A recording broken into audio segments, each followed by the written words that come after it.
Thanks for tuning in to the EthnoCO podcast, where our motto is helping people, help plants, help people.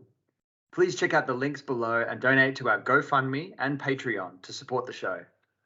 We want to bring you a podcast that is inspiring, exciting, and scholarly, and share a bit of our curiosity about plants, people, anthropology, botany, shamanism, native cultures, environmentalism, and adventures in ethnobotany. Enjoy the show. The year is 1787.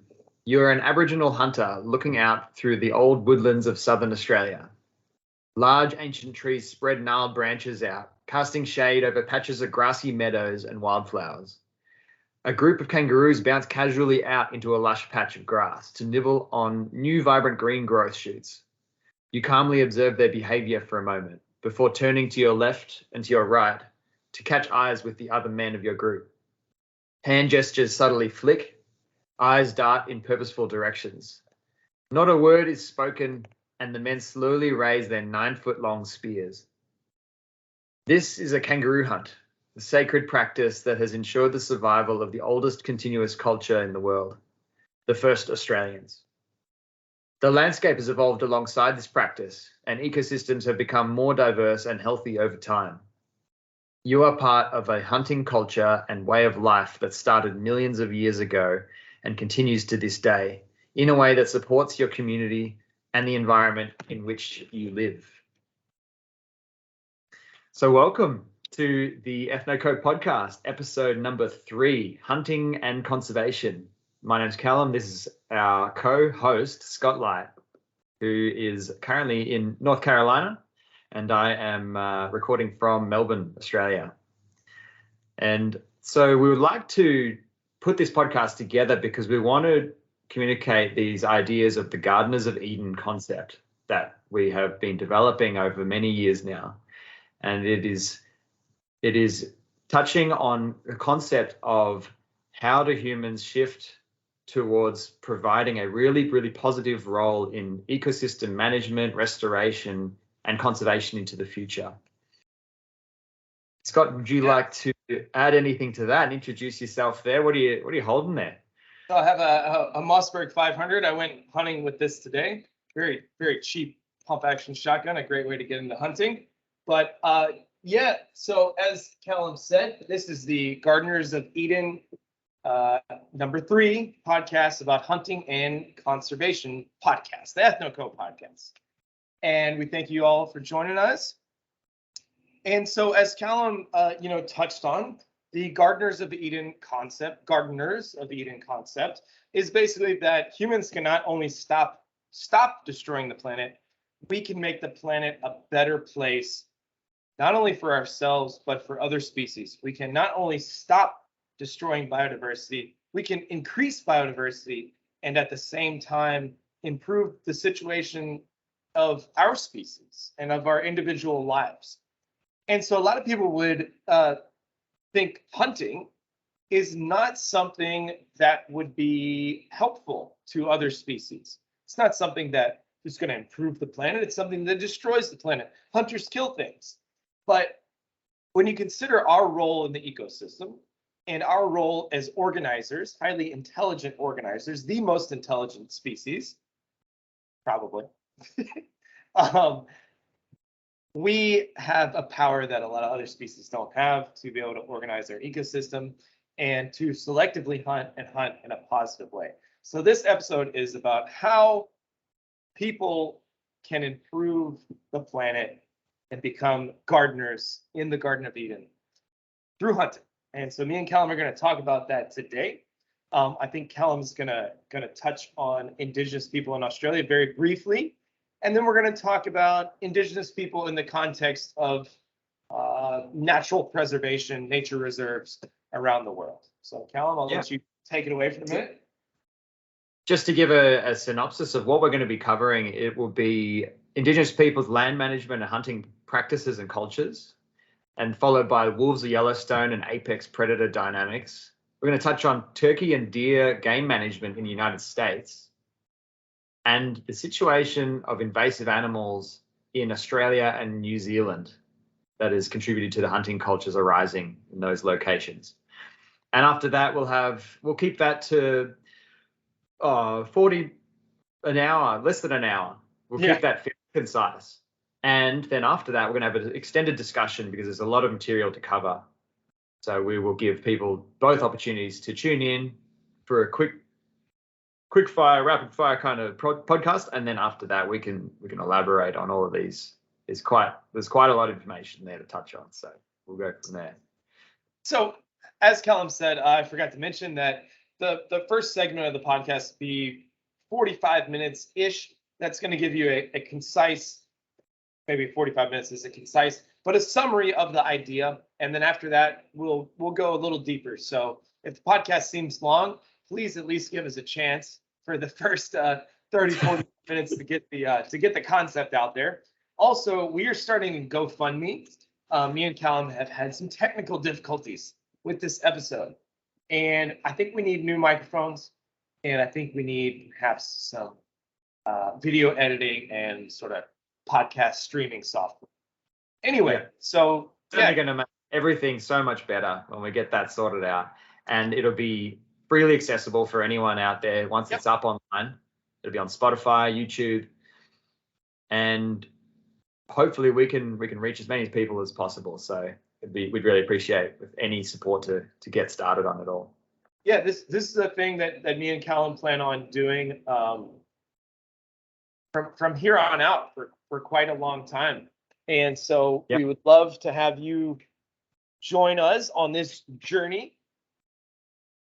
And yeah, today we're talking about hunting and as it relates to protecting the planet. So the best way to start that, got to start in the earliest of times, and we've got to go back to understand a little more about Indigenous peoples and their land management. So Scott's going to tell us a little bit about particularly his experience. I've shared a lot of those experiences, but Scott's he is the founder of EthnoCO, and he runs tours into the Amazon quite often, among other things, and has a lot of experience with what are somewhat hunter-gatherer cultures located within the Amazon area.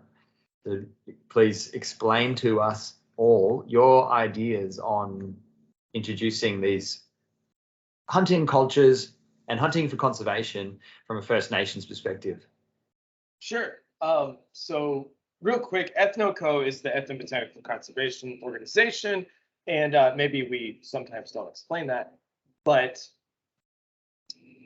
it's an organization devoted to preserving Indigenous culture and preserving plants and preserving biodiversity.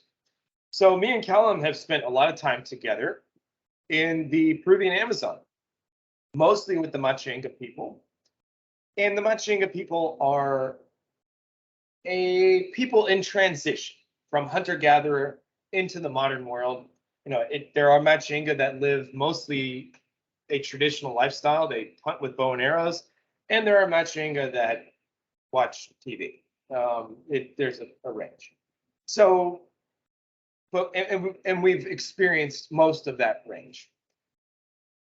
So, but the big thing about Indigenous people, especially when it comes to nature reserves, places that are meant to preserve biodiversity and preserve nature, is that there's a lot of statistics on this and a lot of information about this. You can go seek it out. Survival International is a great contributor of knowledge to this idea.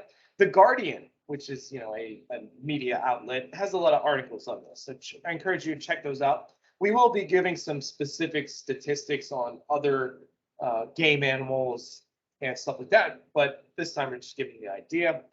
So basically, if you have a nature preserve, let's say you have one nature preserve here, and you have one nature preserve here. They're both in the same habitat. And one of them integrates Indigenous people that hunt and live in a traditional lifestyle. And in the other one, there are absolutely no people. No people are allowed in this other reserve. What's crazy is you would think, well, the one that doesn't have any people would have more biodiversity, right? No. The one that has Indigenous people living a traditional lifestyle actually has more biodiversity. It's more well protected, and it tends to extend the life of the area. Now, one of the reasons is because the indigenous people will keep out outsiders, so illegal loggers or gold miners or drug traffickers, in the case of the Amazon. So that's one reason, but that's not the only reason. It's also because indigenous people actually, through a light touch on the forest, are able to increase the biodiversity of the forest beyond what virgin, untouched rainforest would be. So there's this thing called anthropogenic forest. Anthropogenic forests are forests that have been, usually in the ancient past, especially in the Amazon, they have been modified by people. So the people would plant avocado and they plant different crops, and they would cut down, some large trees perhaps, and open up light from the sun to come down through the forest. And this actually increases the biodiversity of the forest. It brings more animals in. It gives those animals a higher quality of life, and it also gives the indigenous people a higher quality of life. Now, most of the time, these indigenous people will move through the forest, they'll live in a certain area for a couple of years, and then they'll move on. When they leave that area, the biodiversity of that area increases. And in the ancient Amazon, there is this interesting soil type. I believe it's Tierra Preta. Is that right, Cal? Yeah, Terra Preta, as Yep. named originally in Portuguese from the discoveries in Brazil. Which is this dark black soil that people have slowly built up over time, that's extremely nutrient rich. It has charcoal, it has compost, it has all sorts of stuff. And unlike the very poor soils of the Amazon, the typical Amazon, this soil is very, very rich. And for hundreds of years beyond the life of whatever native group lived there, it will increase the biodiversity of the forest. So the large point being, well, let me say this. There have been accounts of a group of scientists walking through the forest. You have botanists and archaeologists and all sorts of various scientists. And the botanists will stop and they'll say, look, see that tree? You see that plant? You see those herbs over there? People have lived here. They can tell simply because of the plants, the species that are there, and the way the forest looks. And they'll tell the archaeologists, dig here. And the archaeologists start digging in the soil, and they turn up ceramics and various things that show humans did indeed live there. And that forest is more biodiverse and has healthier species than any other forest on the planet. And that's sort of what started the concept of Gardeners of Eden. When I found that out, I was amazed by it, because I assumed virgin rainforest was the best, but that's not. Rainforests or forests that are tended by people that care, or people that manage the forest in a certain way are the best sort of forest. So yeah. Yeah, it seems to be humans have manipulated the soil, and this is going from very impoverished Amazon soils that have been leached by constant rainfall, with very low nutrient typically, and converting that by digging, excavating, adding in and ameliorating the soil with with charcoal, with ceramics, compost, and all the rest. They're actually creating meters of soil and increasing the overall productivity of those areas to a huge degree. And I think that's a really important point. We're increasing the productivity or the carrying capacity of the land there. And that's why it was successful to farm there for hundreds of years. And in return, some of those large agroforestry crops, so nut trees and fruit trees that are growing, had grown there for hundreds of years, even since people have been wiped out from diseases or moved on from those areas, some of those trees still remain. And that's why scientists with the right eye can see where people used to live. And obviously biodiversity is benefiting from that situation, that increased productivity from the ground up. Absolutely. So yeah, the earth is a garden, and if it's tended correctly, it can benefit humans and other species. But we'll shift gears for a second, unless Callum has anything else on this topic, and talk about wolves and rivers. Want to add anything to the last? Yeah, so very, very briefly, we're going to elaborate on these afterwards, but just to draw a parallel with Australian First Nations history, a lot of the Aboriginal hunters and gatherers conducted fire stick farming, which was implementing prescribed or cultural burning into areas to actually burn areas, apply fire to grasslands, woodlands, forest types, and create a mosaic of different niches, biological niches for a variety of different species. But they're also favoring themselves. It's easier to hunt in areas that have nice green growth coming back from the grass layers or from the shrub layers. If you can clear out some of the understory here and there while leaving patches of forest to remain unburnt, it creates a complex mosaic of biodiversity that for the Aboriginal people was really important for allowing species to move through areas, and therefore were easier to hunt in areas. And it wasn't just clear burning across the land. It was actually a mosaic or a patchwork of burning at different times of the year and different years. So some years might have been every year, and other parts might have been once every 30 years. And so you start getting through that light touch or that strategic cultural touch of how you manipulate landscapes to a degree, you can increase biodiversity across the whole landscape. We'll touch on the rest of that later on. But Scott mentioned the case study of I think it was the grey wolf in Yellowstone, which is an amazing case study, being that wolves have played the role of apex predator in the United States and throughout North America for eons. And then through I think it was in the 1950s era, it was 1900s, they were fully removed and eradicated from the Yellowstone National Park and area around it. And they were removed for a number of years, number of decades. But then there was a strategic decision to actually reintroduce the wolf, the Canadian wolf, back into the Yellowstone National Park area. And we have a lot of science that is explaining what that dynamic change of having apex predators and removing them and then reintroducing them again, how that's actually played out on the landscape. It's quite fascinating and maybe not what you'd expect. Do you want to go into that, Scott? Absolutely. How could wolves change an environment so profoundly? The wolves were eradicated from Yellowstone National Park for I'm not sure how many decades, quite a while. But then they were reintroduced about 25, 30 years ago. And there has been this idea, and it's somewhat controversial. Some people say that it's not true. And I didn't dig that deep into it to say one way or the other. I am not a wolf scientist. I'm not a wolfologist, fortunately. But there are some academics, some very intelligent people, who say that wolves can change the flow of rivers. Now, how could a wolf change the flow of a river? Well, when you remove these predators from an environment like Yellowstone National Park in Wyoming and Montana and North America, they were obviously consuming elk and other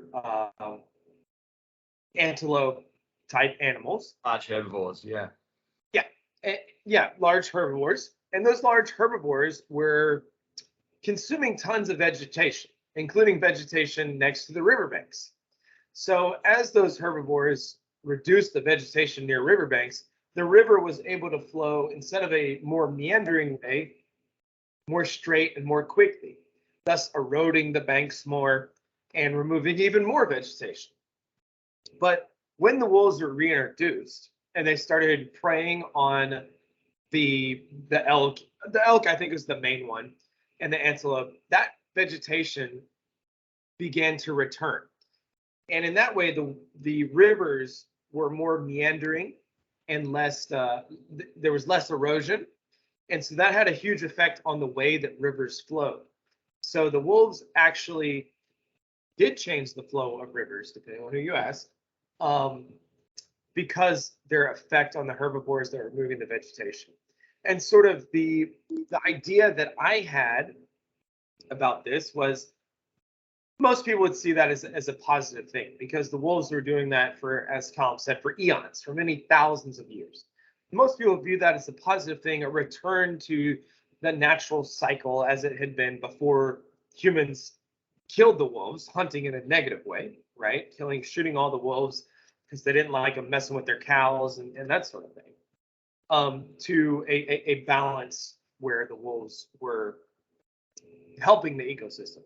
And if wolves, a predator, a hunter, can be viewed in that way, then why can't human hunters who hunt in an intelligent, conservation-based way not be viewed equally, right? So if wolves can be viewed positively and they're hunters, why can't human hunters also be viewed that way? So yeah, it's a really interesting thing about the wolves, changing of the flow of rivers. And in cases where there are not those apex predators, mostly or almost always, they've been removed by humans. But, for example, here in North Carolina, most people are not advocates of returning wolves. I mean, deer live in suburban areas, but there's not many homeowners that want wolves in their backyard. And I mean, right or wrong, I would probably be okay with it. But most people that live in the suburbs don't really want wolves out there. So yeah, Callum, I don't know if you want to add something to that. Just on the one of the points with how the elk populations have changed over time. Not only do the wolves influence the grazing and overgrazing potential of these ecosystems, they actually predate, obviously, directly on the elk individuals and selecting individuals that are the weakest. They might be injured, they might be old. And by that kind of selective hunting, they're actually removing some of the weaker individuals from that population and encouraging the strongest, fittest survivors to continue to breed. And the whole dynamic of the gene pool of that area actually changes, shifting it more towards the healthier, stronger, fitter genetics of the overall population.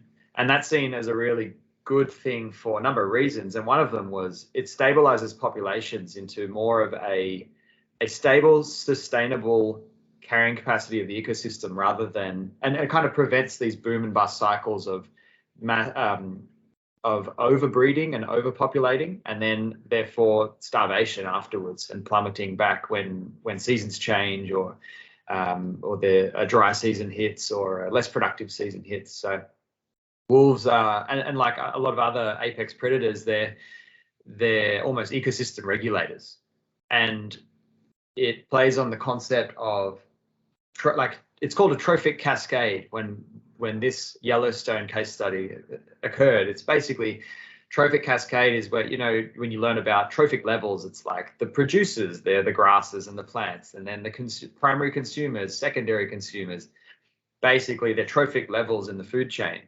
And a trophic cascade is particularly when you take one out, and it's very obvious when you take an apex predator out, there's a cascade down the levels of trophic levels in the ecosystem. So in this case, removing all management of elk populations led to a chain reaction that actually, I think it doubled the elk numbers in the area. And the ecosystem couldn't really handle that. It hadn't evolved to handle that.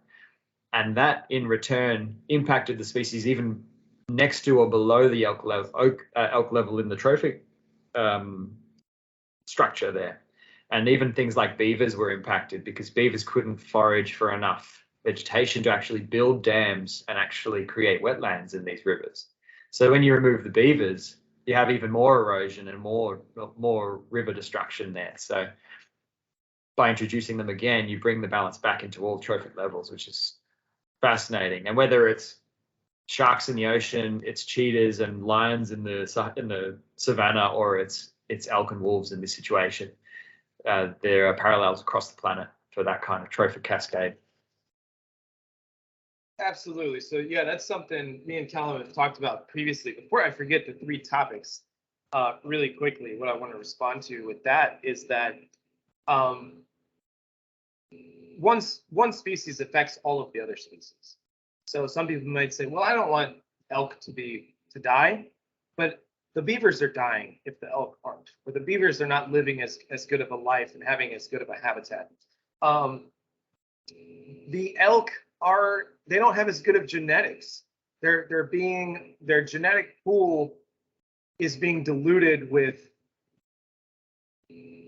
animals that are not as healthy as they would be, because the wolves remove the sick, the slow, the lame, the ones that have a bad leg, whatever, and that's very important. So it improves the general health of the whole species, or the whole herd at least. And there's not this boom and bust cycle. They don't, expand until they literally eat all the food, and then just there's a huge starvation event. So, nature in many ways is pretty cruel. And if it's not regulated in one way, it will be regulated in another. So if wolves aren't consuming elk, they'll eat all the food, and then they'll starve to death. But I also wanted to say, so the wolves, as I said, will take the slowest, or the diseased, or the the inferior, so to say, inferior genetics from the herd, and those are the ones they eat and remove from the breeding pool. But humans can do the same thing. Human hunters, and I think it's becoming slowly becoming a more important thing in hunting, is that me, for example, when I hunt for meat. I don't hunt for the biggest rack, the most beautiful deer. I tend to hunt deer. And that's cool. Like, if I get that and that's my only opportunity, that's fine. But I would much rather take a quote unquote inferior animal, because the meat is exactly the same.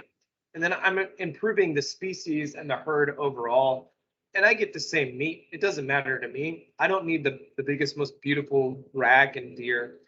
And I think slowly that's becoming important among hunters. I think the mentality of hunting since the environmentalists of the 1960s has been very slowly changing, and it's become more important to think about the species and not just my trophy deer.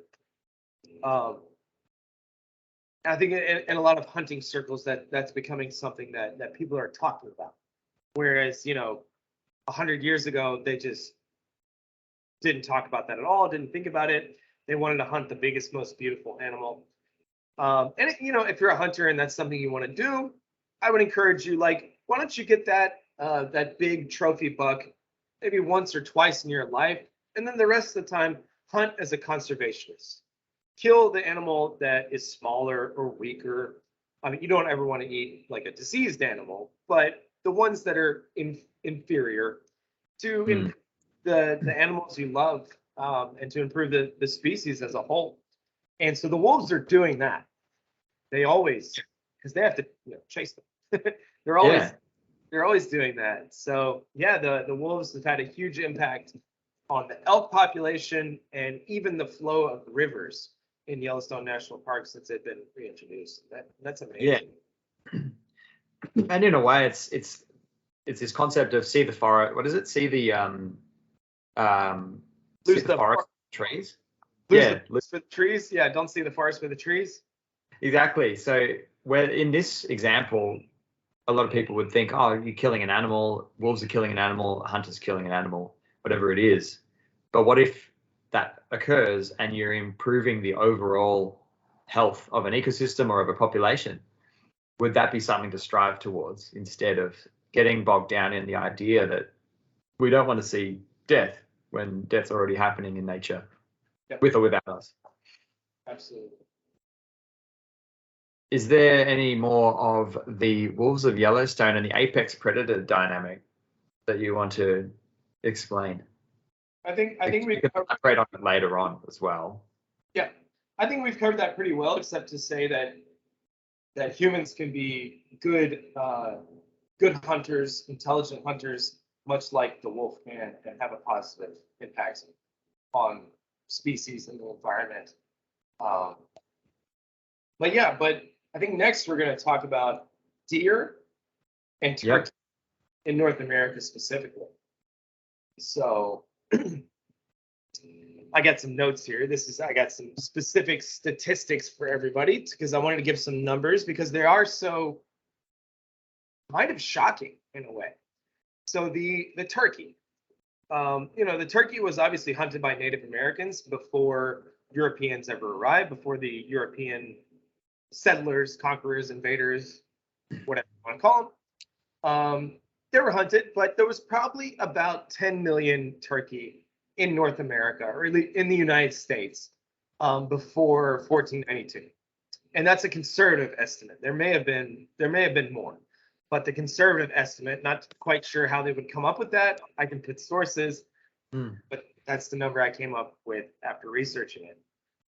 10 million wild turkey in the United States for 1492. And slowly over time, the turkey was hunted and hunted and hunted and displaced from certain areas by urbanization and stuff like that, but mostly through hunting. So that's an example of hunting in a negative way. And by the 1920s, the wild turkey had disappeared from 18 of the 39 states where it previously existed in the continental United States, or in all of the United States. It was only it had disappeared from 18 of the 39 states. And it disappeared from parts of Canada as well. And there's estimations, of course, nobody really knows, but some people think there was about 200,000 turkey in the United States. 200,000. Other people think there was as few as 30,000 turkey. In the entire United States and parts of Canada, there were 30,000 turkey. So an extremely small amount. I mean, that's like the population of a fairly small town of people. There were 30,000 turkey. And separated across the continent too, so fragmented and separated. That's pretty dire ecologically. Yeah, they were almost extinct. I've heard a number, and I don't know if this is true or not, but I heard a number that there was as few as 300 turkey in the state of North Carolina. There's 300 of them. So we made some very strict laws. We did some good research here in the United States. I mean, the U.S. I don't want to say the U.S. government, but people, scientists, enthusiasts, and hunters who love the species and wanted to help. They promoted some really good science, some really good methods, some really good laws, and they stopped the hunting of turkey. I think they quit hunting them for a couple of decades. I want to say it was illegal to shoot turkey. And so from about 30,000 turkey until today, the number has increased. Not quite what it was before 1492, but there's estimated to be about 7 million turkey in the United States today. So from as low as 30,000 animals to 7 million animals today. And the population continues to increase because we have studied the turkey well. We know their breeding habits. You're only allowed to hunt the males, and you're only allowed to hunt them in a certain way. And so through good conservation practices and good laws, the population continues to increase. And that's something I'm very proud of with the conservationists in the United States, that we've done such a good job at returning a species to abundance after bringing it almost to extinction. And the whole time, those turkeys are feeding a lot of Americans every year, right? There's a lot of harvesting going on, taking turkeys for Thanksgiving and for celebrations, and yet the populations are still increasing. So moving the populations and the whole conservation status of that species in the right direction. Yeah, with harvesting alongside it. And that's a great point. They are still being harvested. There's not a ban on turkey hunting. You can still hunt turkey. We can still enjoy eating turkey, and the population continues to increase. North Carolina, you can take 2 male turkey per year. And I think you have to use a shotgun. I think that's the law. And you tend to shoot the turkey, not very nice, but you shoot the turkey in the head with a shotgun. So you don't Yeah. destroy the body, the meat, the best part. But yeah, amazing that it's a resource we can use. Eat 2 turkey a year, and it continues growing. There's a fairly short season. It's in April. It's in the spring. Um, but what feeds more Americans than turkey, what amazingly feeds a lot of Americans in the eastern part of the U.S., at least among hunters, is the white-tailed deer. And the white-tailed deer is perhaps even better of a success story. So the white-tailed deer, check my notes here, about 100 years ago, the white-tailed deer was estimated to be as low as 300,000 deer nationwide. 300,000 deer nationwide. And anybody listening in the United States, at least in my part of the country, knows that people hit them with their cars every day. Like, it's a dangerous, when you're driving through the eastern US, you got to really watch out at night, because the deer will jump out in front of you and you'll kill it and you'll mess up your car and you could wreck if you're not careful. But at about 100 years ago, the 1920s, 1930s, there was only 300,000 white-tailed deer in the United States. And through the same sort of methods as the turkey, paying attention to when they're breeding, paying attention to the numbers, hunters who follow the laws and game wardens who enforce the laws, we now have from 300,000. I asked Callum the first time. I said, Callum, what was your guess? But we've done this a couple times now. I think Callum guessed 5 million. Yeah. Yeah, he guessed. So I said 300,000 100 years ago, and Callum guessed 5 million. 5 There million. are 30 million white-tailed deer in the United States today. So just a great success story. And in North Carolina, you can take six white-tailed deer, which will, I mean, you get tired of eating deer if you had that many, I assure you. Yeah. That's a lot of meat. So another great success story.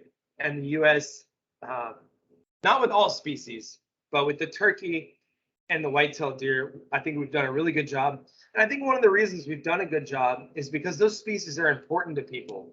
And at some point they realized, hey, we can't keep eating these or hunting them and have them in the future. So people really started to do a better job at protecting the species. And that's something I'm very proud of, and something that I think could be a model around the world of how to protect species. Let them recover and then sustainably harvest them. So yeah, turkey and white-tailed deer. And a lot of that has been funded by hunters themselves. Is Yes. it through game licenses or firearm licenses that go towards certain associations or organizations that do a lot of either the research or the conservation work? Yeah, absolutely. So there's a lot of money that comes from hunting licenses and firearms licenses. I'm not exactly sure how it all works and falls in place. But another thing is hunters literally just donating money to wildlife conservation, which is sort of the concept of this video, is that I think a lot of people who don't know about hunting, who they would think like hunters hate nature or something, but it's like, no, we truly, truly love it, perhaps more than anybody else out there, if you're the right kind of hunter. And hunters contribute massively to protecting wildlife. I think it's a really great thing. Yeah. It's an incredible success story. And I'm sure there's many more as well in the United States alone. Sure. Of all of the native animals that are present and have been present for eons, under the current hunting pressure or how hunting culture and pressure has changed over time, these species are still existing to this day, whether it's elk, mule deer, white-tailed deer, coyotes as well. Yeah. So I think that's an important distinction between the United States and Australia with the invasive species. The U.S. does have invasive species like nutria. Which is a fish? Is that right? No, nutria is a beaver-looking thing. Ah. Like a rat, large rat. Where's that from? I don't know. We should look. I Wow. will look up nutria, but I was wanting to lead into with that. Let's see, I got it right here. The nutria is a really ugly. It's from South America, I'm pretty sure. Okay. It's kind of like a cross between a capybara and a beaver. Yep. No, yeah, subtropical and temperate South America. So yeah, they're extremely invasive, and Yep. you can shoot all the nutria you want. So Yep. that being said, there's a big difference between North American US conservation and conservation in Australia, because in Australia, as Callum will tell us about the various invasive species, and he has a whole list of them. I mean, a big list of why hunting is so different, and why hunters, perhaps more than anywhere else in the world, are really, really helping nature, at least the native wildlife, survive. So yeah, you want to tell us a little bit about the native wildlife in Australia? Uh, Invasive, sorry. the invasive. So, Yeah. just to give you an idea of what's happening in the Australian outback, and as close to Melbourne as, literally knocking on the back door there, we have gotten very busy since colonization at releasing cats, feral donkeys, feral goats, feral pigs, dromedary camels, brumbies, which is a wild horse, the banteng and the water buffalo from Asia, the European rabbit, the red fox, and 6 species of deer, among lots of other fish and birds and mammals. We just filled this country. We got very busy filling this country with animals and plants from all over the world. So And how did those animals get there? so the origin story of it is an organization called the Acclimatization Society was a decentralized organization network throughout the world that was very busy around 1850 at both taking animals and plants from Australia to redistribute to rich manor owners in France if they wanted to see a wallaby for the first time, or plant eucalypts in America, like California got all their eucalypts from somewhere. And they got very busy at bringing in as many species as they could from Europe to make Australia more like the motherland. And this is 1850s, this is gold rush era. A lot of the people were coming out from Europe to Australia at that time. And we're getting very busy at changing the landscape by then. And so it's an interesting story because we have so many amazing native animals, but you can't hunt them without a permit. So obviously there'll be kangaroo harvesting at times, whether that's commercial or that's Aboriginal First Nation people will be harvesting them. But generally hunting in Australia is hunting of invasive animals that are diverse and highly prolific across the continent, really. So deer alone, there's sambar deer from India, there's chital, rusa, hog deer, red deer, and fallow deer. So they're from everywhere from Scotland and England to India, Sri Lanka, to throughout Europe. And currently there are national management plans that have just been released actually a couple of months ago to start to gain some kind of control on deer numbers in Australia. Deer is just one example. As an animal, as a large ungulate, large herbivore that's actually impacting upon the ecosystem as well as on people too. So causing car collisions as well. So they're a little bit of a threat to human health in that way. They can spread foot and mouth disease and some other diseases like that, which is a bit of an agricultural concern. But if we just look at it from an ecological perspective, it basically deer have been released 150 years ago and have survived in the Australian landscape. And in the last 40 years, since the 80s, the numbers have exploded into the many millions of deer all around Victoria, my state, just for example. And so it gives great opportunity for hunters to become this tool for conservation work. If you can start reducing some of the population, just the numbers of deer, not even eradication necessarily, if you can reduce the numbers and the densities and therefore the impact of deer on these sensitive Australian ecosystems, then you can start introducing or encouraging the regeneration of the native indigenous species as well.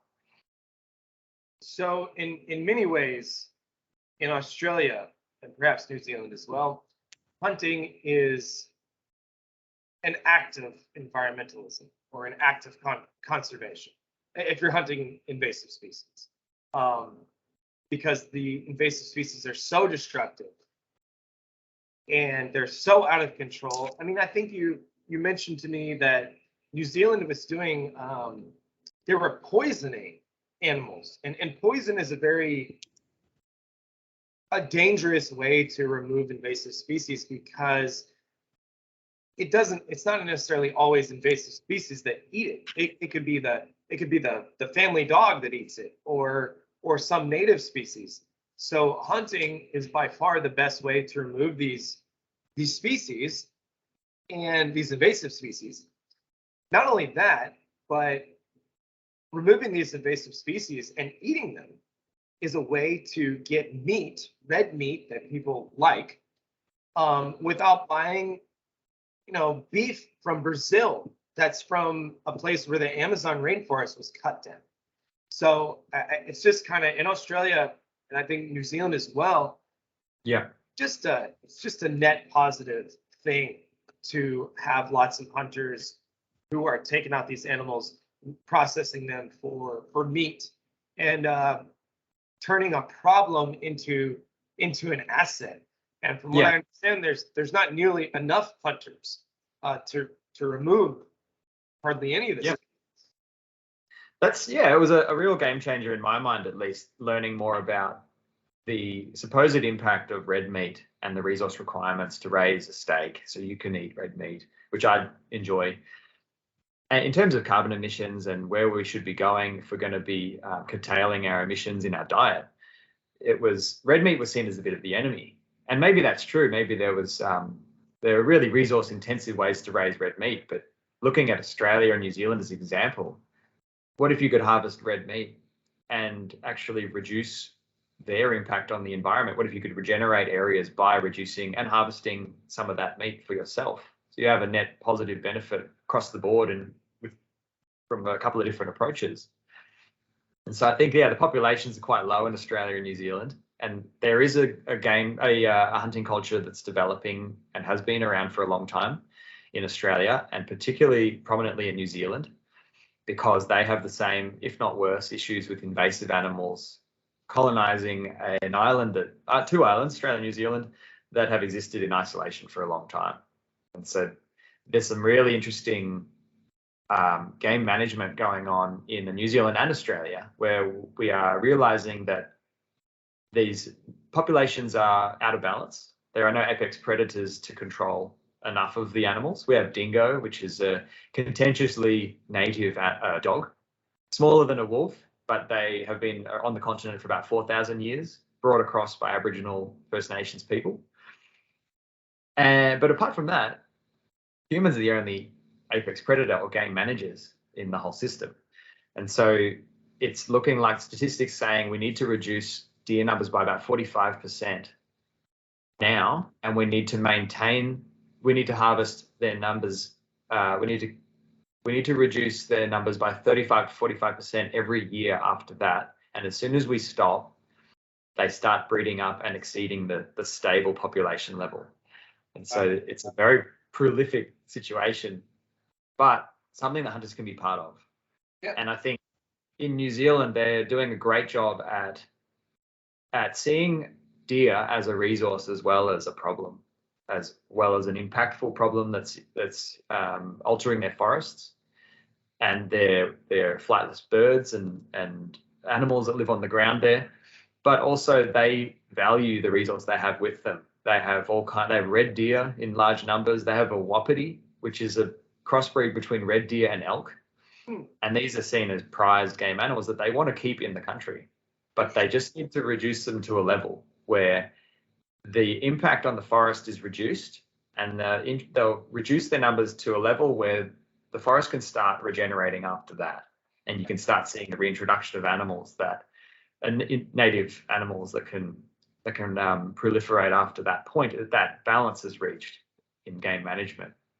And so that is where hunters have played a very important role and continue to play a really important role in New Zealand, as well as game managers and invasive animal control organizations too.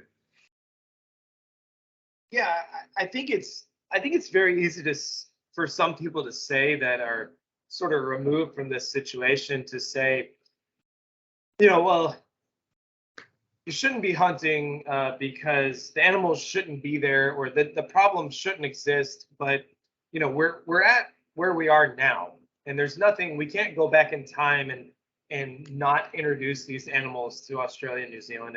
Something has to be done about it now, and to take advantage of all of that red meat that can feed people and help the environment at the same time. I mean, to not do so is just sort of silly, in my opinion. I mean, so I think it's a really great asset. And Australia and New Zealand sound like hunter's paradise because, as I was saying earlier, you can only hunt you can only hunt white-tailed deer or turkey a certain time of year. But in Australia, you can hunt samba deer whenever you want, right? Yeah. So samba deer are prolific in my area of the country, and there is an unlimited, there's no limit, there's no bag limit on it. You can harvest as many as you want. That's great. Year round, male, female, and now they're introducing control programs on top of that. So that's great. There are so many deer that are actually having a real tangible impact on the ecosystem. So it's and then beyond that, there's looking more holistic management is like, well, it's not just eradication, but it's not just do nothing about it. Is there a balance in between? Can we have these animals in the ecosystem? Can we reduce their impact? Can we harvest them? Can we do it ethically in a way? And that's where these organizations, hunting community also comes into it. And in New Zealand, they're managing the population so they are improving the genetics all the time while reducing the numbers, hopefully in enough collaboration with the hunting community as well. So they're not harvesting too many animals from an area that's very popular with hunters. A lot of heli hunters fly in from all over the world to New Zealand to go and take a trophy animal or whatever it is. And so organizations are working with hunters to maximize the healthy genetics of those areas while reducing the animals. And that takes some strategic biological programs with biologists and selective harvesting and reduction of populations to actually get that right. Yeah. Because if you just go out and cull everything, then you're not having that holistic balance. You're not looking after the hunters in the country or internationally that want to utilize that resource. And you might not be taking into consideration, well, how is the ecosystem going to regenerate from this? What's the level that we need to get to actually maximize the regeneration? Right. So to bring it back around, this is exactly the gardener's Eden concept, is that we can improve, the situation is where it is. Humans screwed up in the past, but in the current moment, we can remove some invasive species while feeding people and thus benefiting the ecosystem and benefiting humanity at the same time. It doesn't have to be destructive or constructive. It can be a mutual relationship where we're helping the ecosystem and the ecosystem is helping us. And that's the whole gardener's Eden concept. So Callum, we've been talking for about an hour now. So I think we maybe make some statements and then wrap it up for the first part of the video, and then we can come back and talk some more if we want to.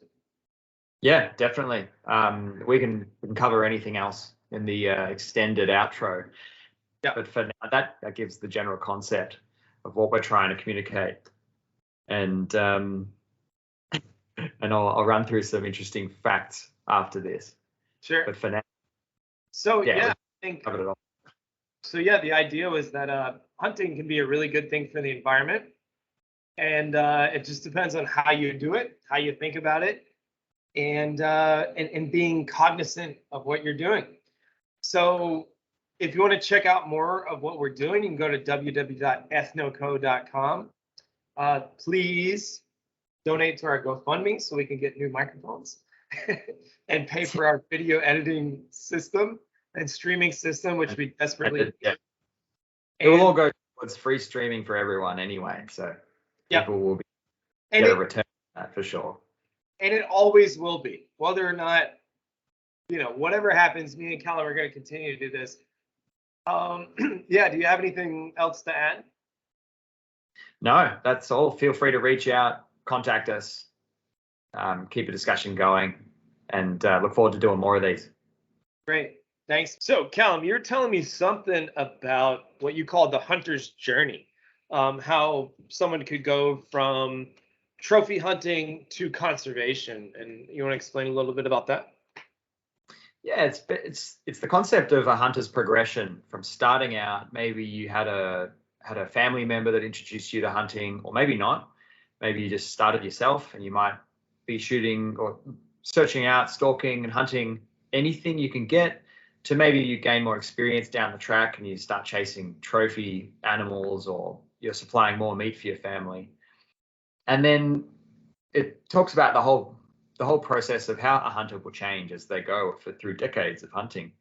And quite often, it often leads to a point in that personal journey where maybe the hunter doesn't necessarily need to take too many animals, or maybe they only take animals that can actually improve the overall population of the area. So only selecting inferior individuals, or say bucks with deformed antlers, or maybe even in places like Australia and New Zealand, you could harvest more females because then you're starting to reduce the population a little bit. Right.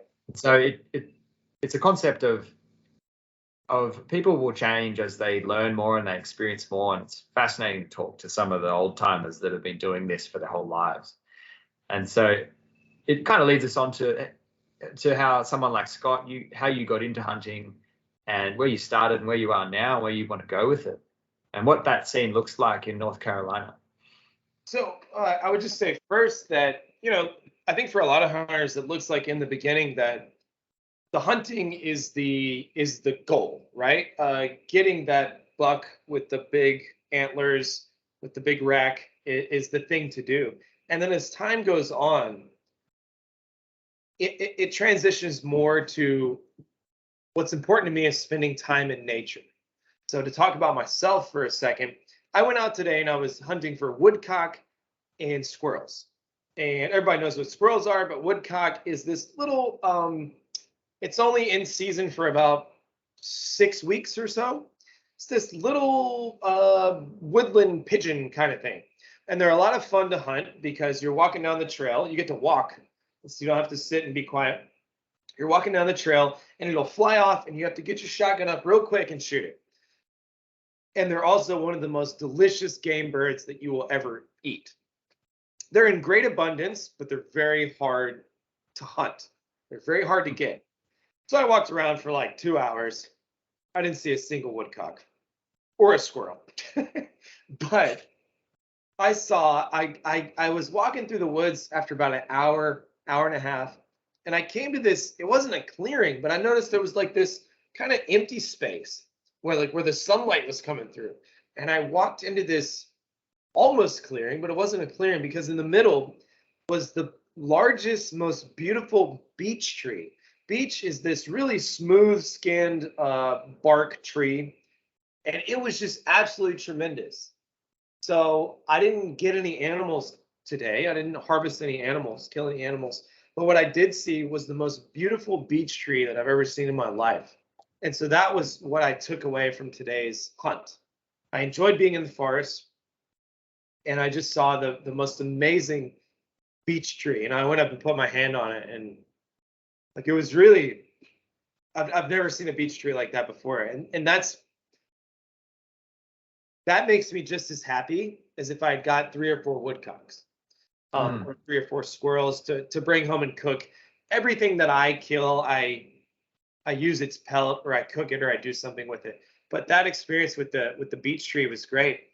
And yeah, I think a lot of hunters will go from the goal is the hunt and the trophy animals to the goal is being in nature. I just like being in the woods. I like listening to the streams. I like, crunching through the leaves as I'm walking. And I think a lot of hunters develop a profound appreciation for nature and want to protect it. And that's one of the reasons I promote hunting, is because I don't think, maybe in the past, hunters didn't appreciate nature in the same way, but I think today we realize nature is a limited resource that needs to be protected. And I think one of the best ways to care about nature, most important ways to care about nature, is to experience it and to be out there in nature. And so, yeah, the hunter's journey. I'll let you comment real quick, and then I'll talk about how people can get into hunting in North America. Yeah. No, it's whatever it is, whether it's hunting for you or it's not even hunting, it's something similar, bird watching or photography or something like that. If it tunes you into the local environment in a way that you can't access that kind of mode of yourself normally in urban environments or even in your household, that's got to be a very, very healthy way to interact with nature. So find something that gets you involved, fully involved in the ecosystem. And actually, you discover that beech tree. People might not have discovered that, in the last year. They might not be out there even looking for things. And that disconnect is a bit of a problem these days. So getting more people into nature to appreciate things that are being forgotten and not noticed, really. And hunting really tunes people into what game populations are doing, how are trees growing each season? Is there problems in the ecosystem? Is everything quite healthy? Need people as almost like ecosystem managers or observers to be out there and connecting directly with nature to actually to be able to forge a path to actually restore a lot of areas and keep them healthy. Absolutely, yeah. People that are out in nature notice things about species and trees and plants that other people simply won't notice by having a more cursory observation of the forest. There's nothing like being out there. So yeah, I'll talk real quick about how to get into hunting in North America in general. And here in North Carolina and in most of the United States, for example, this shotgun, also before we go any further, I maybe should have said this earlier, but this gun is obviously unloaded. It's been checked many times. You should always be extremely, extremely careful with firearms. The most important thing you can do with a firearm is not hunt or get a big deer or something. The most important thing you can do with a firearm is be safe, period. End of story. So always remember that if you touch a firearm, I mean, even bow and arrow and knives, a little less so, but anyway, this is a $300 gun, like $299.99 gun. So it's pretty cheap. Like that's like going to a really nice restaurant like a couple times. So you can get a nice shotgun for cheap. And a nice shotgun, that's a 20 gauge, but you could get a 12 gauge for the same price. And you can take almost any game in North America with the 12 gauge. Everything from birds to doves and ducks to larger stuff, rabbits, squirrels, deer, just about anything in North America, just about you can take with a 12 gauge shotgun. So for $300 you can get a gun, and in North Carolina for $25 you can get a hunting license. The North Carolina Wildlife Commission has a map of places that you can hunt on public land. So let's say now we're up to $325, right? So let's add in a box of ammunition, $10. That's $335. And then let's just make gas money the rest of it. $400. You need a jacket and some boots.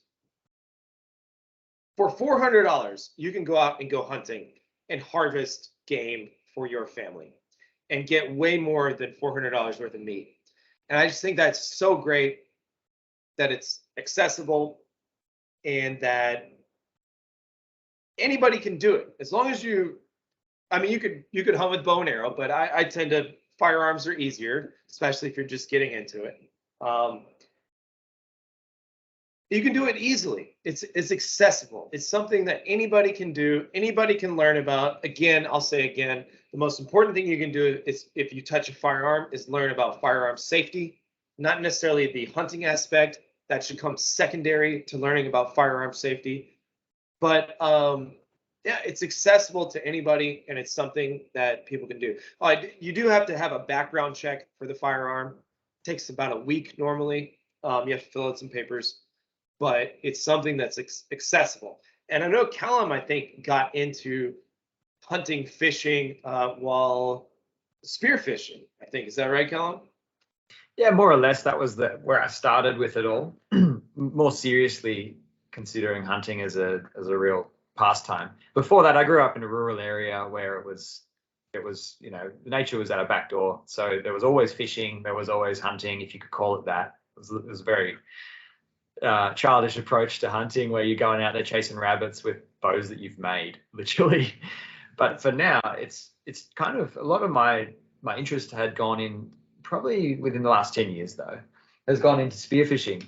For some reason, I always surfed, and so now I kind of moved towards spearfishing, which is this basically a giant spear on a shaft, Cool. like on an actual gun itself, and with charged up lacquer bands on it, elastic bands. Pretty simple device, but that allows you to gain a range of about 4 meters on this particular gun. You can only shoot 4 meters. Yeah, on this one here, because it actually has a cord attached to the spear. Okay. It's only about 4 meters range, so you have to get pretty close. Right. Other guns are different. They'll have reels on them and big setups and all that. But if you're going to get into it, you'd probably actually start off with a Hawaiian sling, which is like I think it's about a 6 foot tall, quite often fiberglass aluminium pole with the same band on it. And you charge it up by, stretching the band, holding onto the spear and just pointing it at fish and letting go. That's a very, very simple way to get into it. And they're about $30-$40. Yep. Quite often spear fishermen get into it that way. And then they'll buy a gun for a couple of $100 and then become more successful out there under the ocean there. So quite often we're hunting on reef, diving. I don't dive particularly deep. It's less than 10 meters. A lot of other divers dive to 30 meters. Wow. Long way down, depending on what they're chasing. And that gives me a really good insight into what's happening under the ocean in a world where most people don't ever come into contact with what the fish and coral and sponges and kelp and all kinds of things are doing down there. And it gives me an insight into what's happening, what's changing, and then therefore what can I harvest? What can I ethically harvest here? Because I'm taking into consideration what are in the best numbers, what are not in such great numbers, right, and what's right of me to actually harvest. And quite often I don't take anything. And tell me what you do to sea urchins when you find them. Yeah, sea urchins. So sea urchins are like the spiky ball, I guess, maybe the size of your fist or smaller. And we have I think it's a North Pacific sea urchin that has spread from Japan or around Asian region, has come into southern Australia now and is proliferating around our reefs, eating a lot of the kelp and a lot of the plant life and coral life on the reef itself.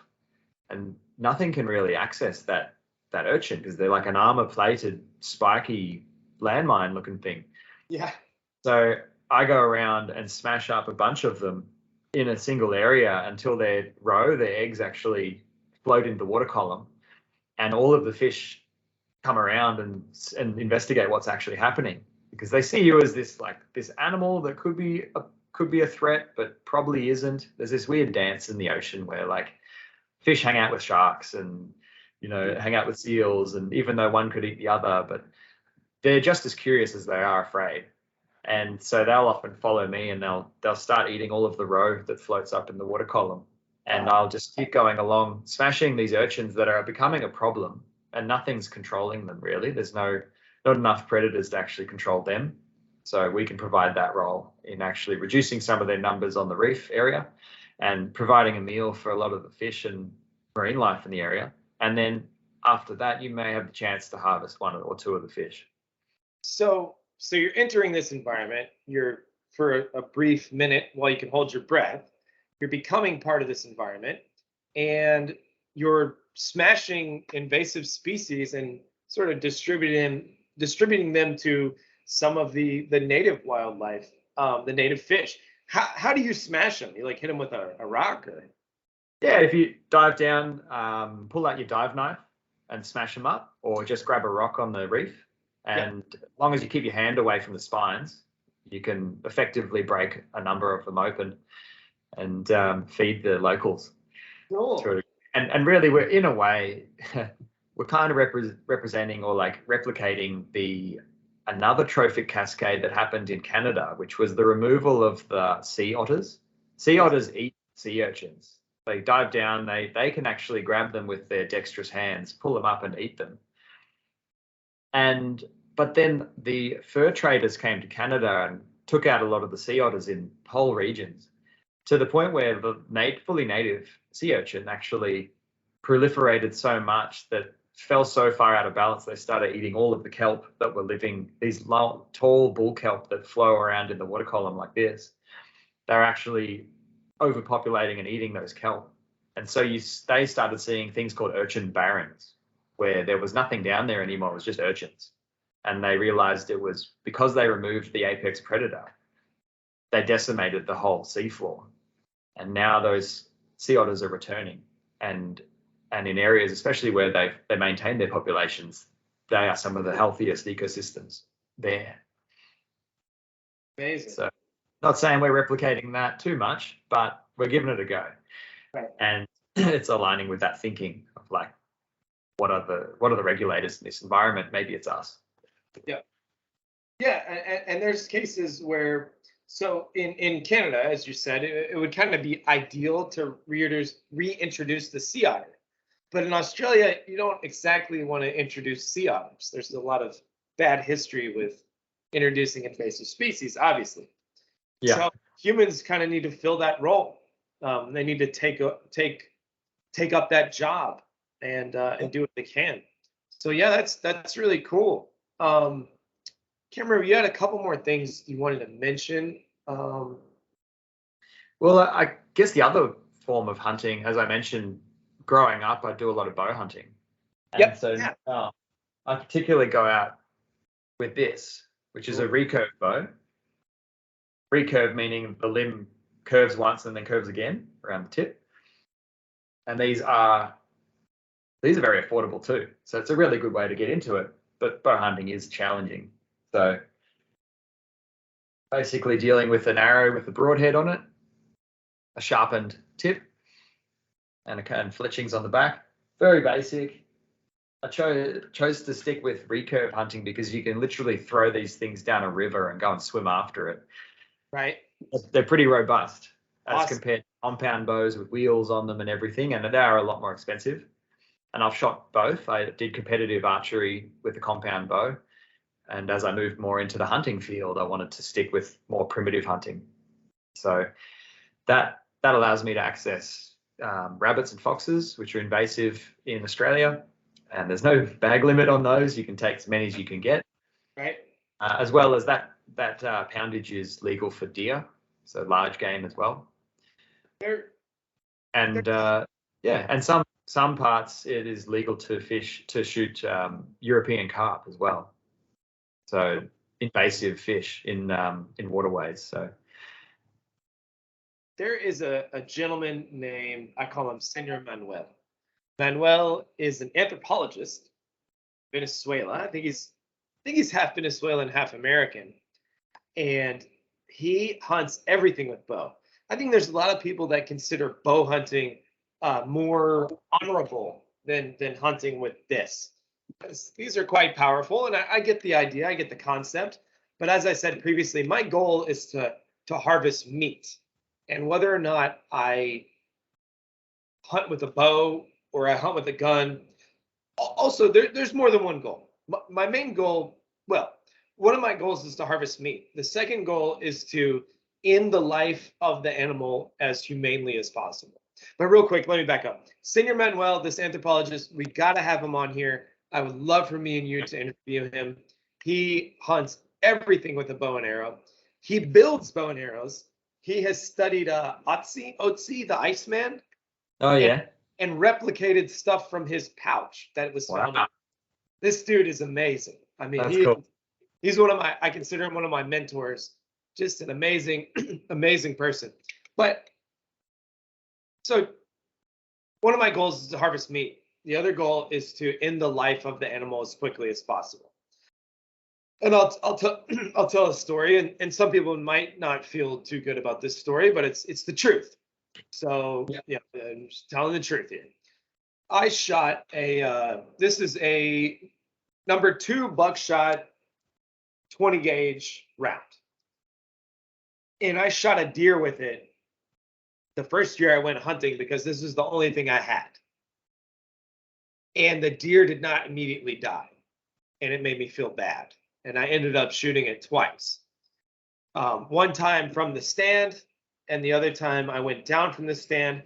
It was probably only 60 or 90 seconds, but the deer was not dead, and I felt bad about it. So I shot it again, and then I had a bunch of lead in my meat, which is not good. But so I had to shoot it twice with this 20 gauge shotgun. So the following year, I made sure that I researched more the best round to use, the best shell, etc. So I got a 3-inch 12 gauge triple-aught buck. So I mean, we could talk for an hour about shotgun sizes. All you need to know is number 3 is kind of small.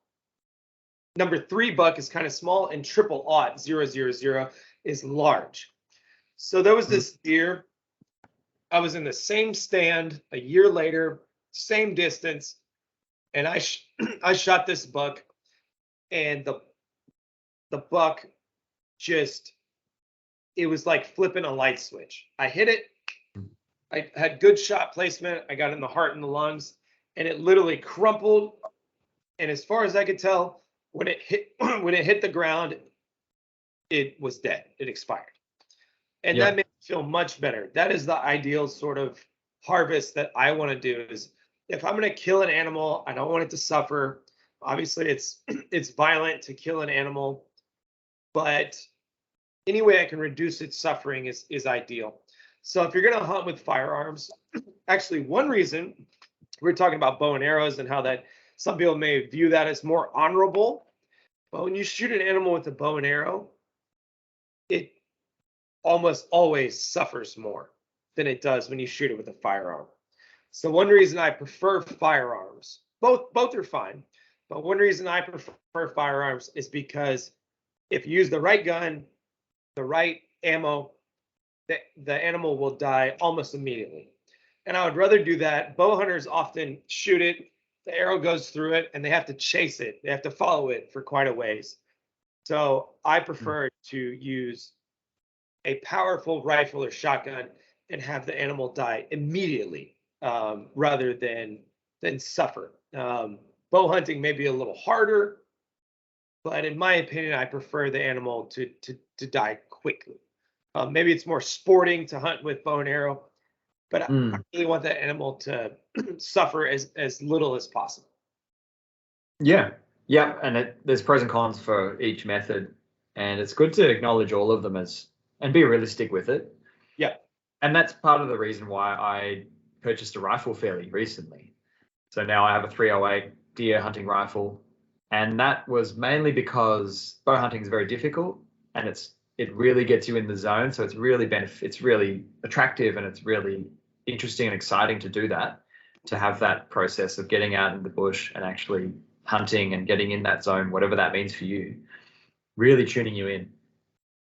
But it's still very, very hit and miss. It's very, I guess, ineffective in a way. If you come home 19 out of 20 times without anything, you might turn to a rifle. And I'm happy doing that, but I also want to start securing my own meat a lot more. So I turn to the rifle. And so now there's the benefit of both worlds there. Yeah, especially in Australia where the invasive species are so abundant, they really need to be harvested. I would like to bow hunt. I would like to, now that I've done it with a shotgun and a rifle, I would like to take up the challenge of bow hunting. But I also want the cleanest, most ethical kill possible. And also want to get the meat. So, for example, this is a great story. The first time I went deer hunting, my dad took me. This is only 3 years ago with this shotgun because it's the only one I had. And I went deer hunting, and my dad said, "Yeah, go get in the stand." Neither one of us expected me to get anything. For the first hour and a half, 2 hours, I was reading a book. I was reading *Sapiens*, actually. I was reading a book, and all of a sudden there was a deer in front of me. And that's the story I just told about that deer where I had to shoot it twice. It didn't die immediately. And then the following year, I went hunting at least 25 times before I got my first deer of the season. And so it just all depends. It's certainly not easy. Well, the first year it was, but the second year it was not. And I want to improve my chances of being able to harvest that meat, so I tend to use a shotgun or a rifle. Yeah. So it's all about what you want to do and where you live, and it's not just necessarily that if you use a firearm versus a bow that you're always going to get something. That's just not the case. It's very difficult. I mean, you have to control your scent.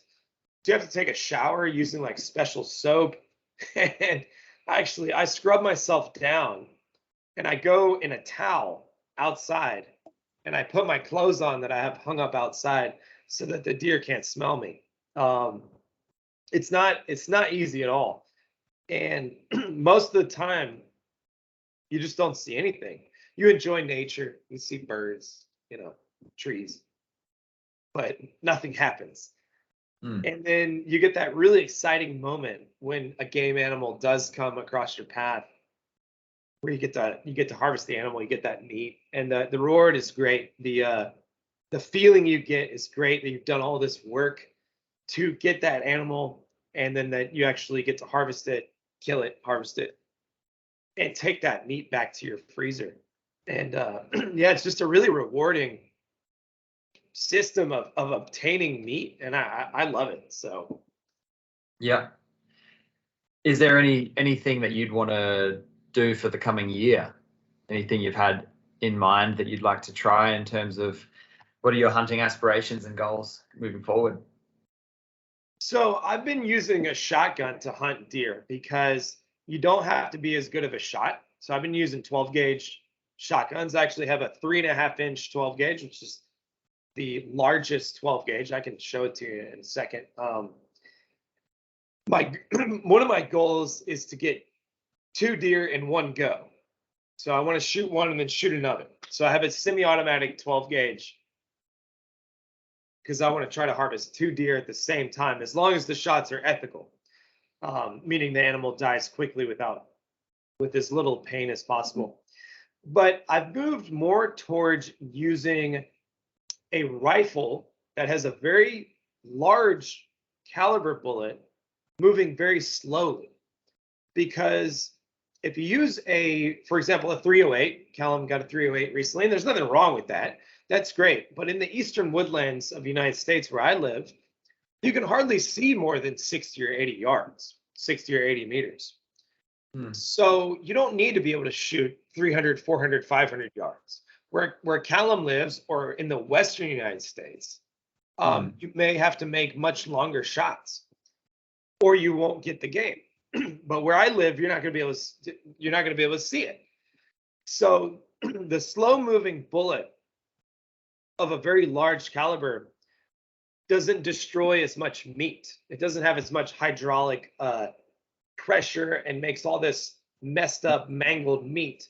So you get to harvest more of the animal. So that's something I've been interested in doing recently. And I'll show you a 45-70 round here in just a second.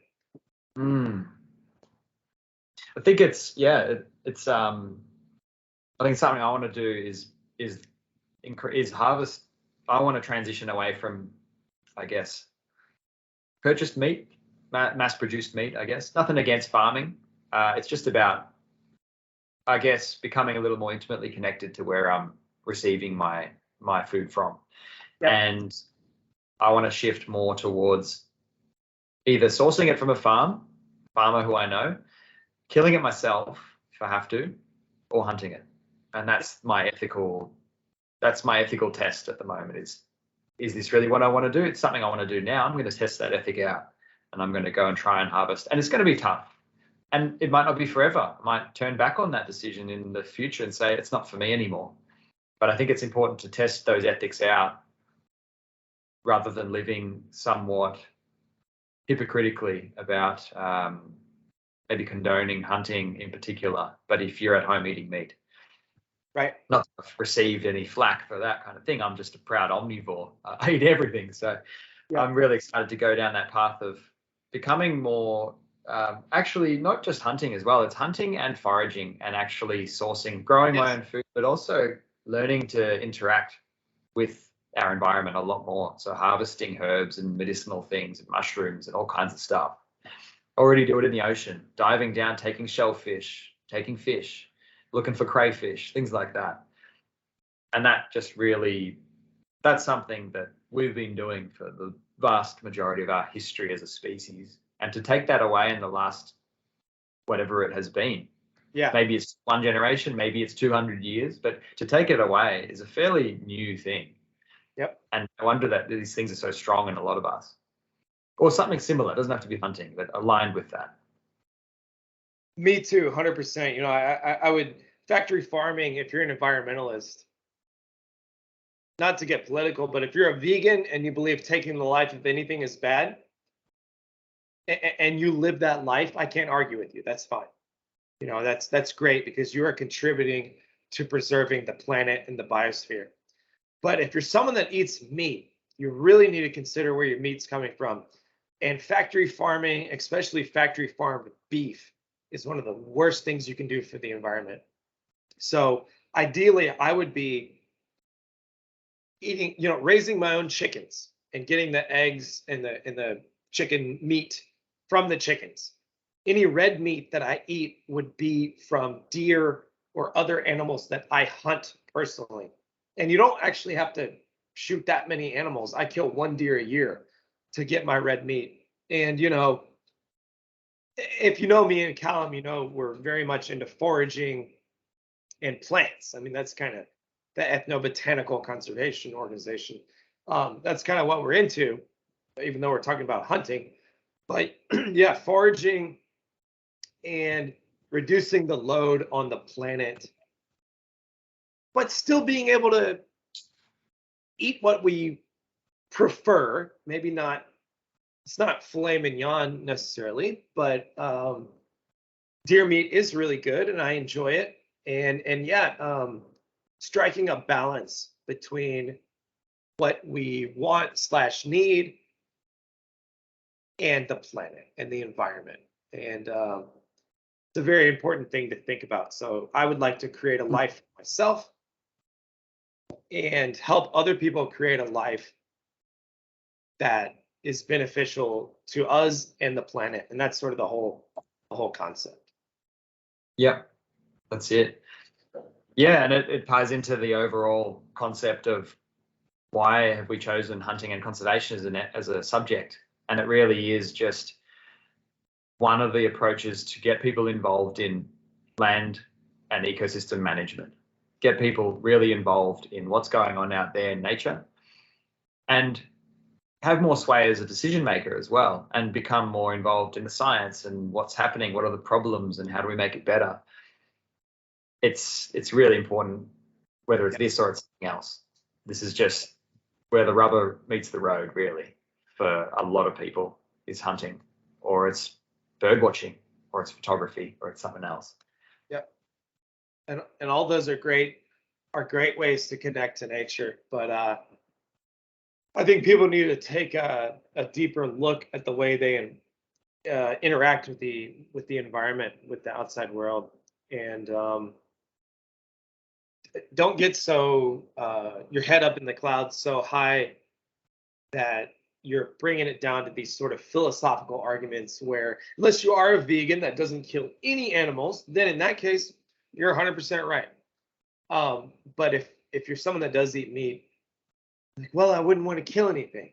Like, yeah, but you are, or you're just paying someone else to do it. So stop pretending that you're not. And that factory farmed cow, I assure you, lived much worse of a life than the deer that runs around in the forest. Um, so it's just people need to Mm, consider the realities of these situations. definitely. Yeah. Do you have anything to add before we wrap it all up?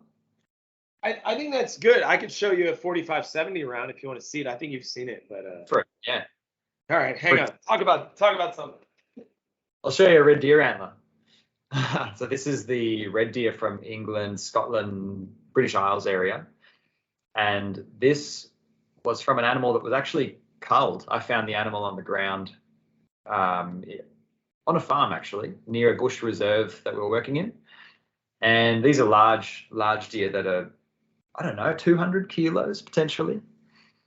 And there's lots of them running around close to the city as well. And they're one of the species that are going to be managed more intensely. As I mentioned, this one has been culled. So there you go. Is that whitetail? Yeah, it is, isn't it? So this is the whitetail. This is the first one I ever harvested. The antlers and the pelt. And I like to, as much as I can, I don't use every bone or every single piece, but I use as much as I can. This is the antlers. And they're more decorative than utilitarian, but yeah, it's the first whitetail I harvested just 3 years ago. And this is his pelt that sits on my couch every day. And I let me show you this. Let's see if you can see it. You might not be able to, but remember I told you I shot it. Can you see it? I Yeah, shot yeah. shotgun. See all the holes in it? There's about 10 holes that I can see. Yeah, and more. So that's what a shotgun will do to an animal and to a pelt. Yeah. So a lot of holes in the pelt and in the meat there. So I'm moving more towards rifles, and this is the 308 that Callan bought a 308 rifle recently. It's a very powerful, fairly large, very fast conical bullet, and it makes a lot of hydraulic shock when it hits the animal. Kills the animal very well, cleanly, ethically, but messes up not a ton, but it messes up a good bit of meat. Yeah. And what I'm moving more towards is the 45-70, which will put one big hole in it, but is moving much slower and makes an ethical kill that saves almost all of the meat. So that's sort of my goal is ethical harvest while preserving as much meat as possible. That's it. That's the old Western rifle. Yeah, Similar to what they had. 1873, I think. Yeah. So it was a black powder cartridge, very large, but slow. It's going pretty slow. So that's sort of what I'm moving towards. Yeah, hunting's become a very important part of my life, and conservation and environmentalism always has been. And I think if you really think about it, they fit together just perfectly. That's it. I think that's a good place to finish it at, I think. All right. Well, hey, you guys visit the website, ethnoco.com. That's ETHNOCO.com. And yeah, if you care to donate to the GoFundMe. Most of our topics are not going to be about hunting. This is just one me and Callum are really interested in, but we're going to talk about everything from plants, foraging, sustainability, saving the planet, indigenous cultures, psychedelics, entheogenic plants, and just a whole plethora of topics. So you guys please keep watching. If there's anything you're specifically interested in, send us a message and we'd love to talk about it. That would be cool. Yeah. To request some topics. Yeah, we can do it. Ethnobotany and anthropology and environmentalism is such a broad topic. So yeah. Callum, anything to add before we're off of here? No, that's it. Looking forward to doing the next one. And yeah, just really excited to get this up and running on Spotify and YouTube. Get it out there, and that'll set the ball rolling of getting a bit of dialogue between people and seeing how we're doing and what you want to hear more of. That would be really exciting. Excellent. Thank you, man. All right. Thanks, mate. Thanks for tuning in to the EthnoCO podcast, where our motto is helping people, help plants, help people. Please check out the links below and donate to our GoFundMe and Patreon to support the show. We want to bring you a podcast that is inspiring, exciting, and scholarly, and share a bit of our curiosity about plants, people, anthropology, botany, shamanism, native cultures, environmentalism, and adventures in ethnobotany. Enjoy the show.